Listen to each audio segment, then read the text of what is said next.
السلام عليكم ورحمة الله وبركاته، حبايبنا عاملين ايه؟ النهاردة وصفتنا سهلة وبسيطة جدا، ومن أهم الأكلات اللي بتبقى مهمة جدا عندنا في السفرة بتاعة السحور بتاعة شهر رمضان. حتى أو في الفطار، حتى لو من غير شهر رمضان سفرتنا ما بتخلاش من الفول المدمس في شهر رمضان. وطبعا هقول لكم على وصفة سهلة وبسيطة جدا، من يعني بصوا ما فيهاش أي إضافات، مش هضيف لكم فيها اي حاجه، ومش هقولك زي المحلات اللي انت بتشتريها من بره، لا ده احلى كمان من المحلات.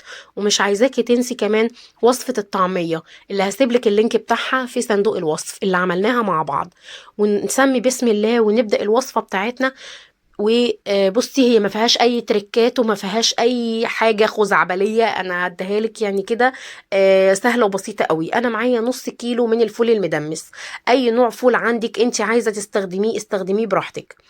اهم حاجه نغسله كويس، نشيل منه لو في اي حصى او طوب او اي حاجه نشيلها منه ويتغسل شويه. وبعد كده نبدا ان احنا ننقعه من بالليل لتاني يوم الصبح. وبعد كده نبدا في، اذا عندك دماسه شغال، ما عندكيش دماسه ممكن في الحله عادي جدا، مش فارق يعني معاكي.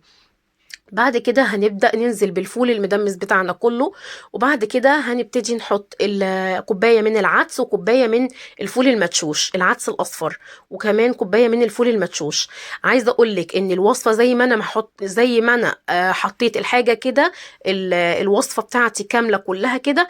مش هقلب الفول خالص، عشان لو الفول أو العدس الفول المدمس أو العدس نزل في القاع تحت هيبتدي ان هو يتحرق مننا. وهبتدي ان انا احطه على نار هادية لمدة 4 ساعات. براحتك خالص، هياخد الوقت بتاعه وهيطلع معاكي زي ما انت ما شايفه كده، زبده زبده. انا نقلتهولك في حله علشان تشوفي شكله وتشوفي ان هو مستوي جدا بدون اي اضافات. انت بقى عايزه تضيفي معايا، تضيفي طماطم، تضيفي كركم، تضيفي اي حاجه تانية، دي حاجه خاصه بيكي انت براحتك. بس انا علشان دايما بعمله اسكندراني، فانا مش محتاجه ان انا اضيف له اي حاجه. تعالي اوريكي الوصفه الاسكندراني اللي انا كمان بعملها. انا جبت بصلايه حلوه كده، قطعتها مكعبات صغيره، وابتديت ان انا انزل بيها على طاسه سخنه فيها معلقتين من الزيت. وكمان جبت طماطمتين حلوين كده صغيرين، ابتديت ان انا اقطعهم برضو تقطيعات صغيره. وبعد كده هتنزل برضو على هبتدي ان انا انزلها على البصله. اسيبها بقى ان هي تبتدي ان هي تتشوح شويه مع بعض كده. هبتدي ان انا اقلب تقليبات عاديه. وبعد كده هنزل كمان بالفلفل، برضه هقطعه تقطيعات مكعبه، ولو عندك فلفل حار براحتك خالص، دي حاجه ترجعلك، حطي على قد ما انت ما عايزه. تمام. هبتدي ان انا احط الملح والفلفل الاسود والكمون.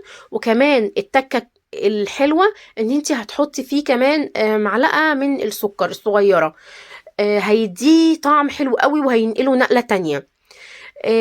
هتبتدي ان انت تسيبيه على النار لحد ما يتسبك، وبعد كده انزل بالفول بتاعي.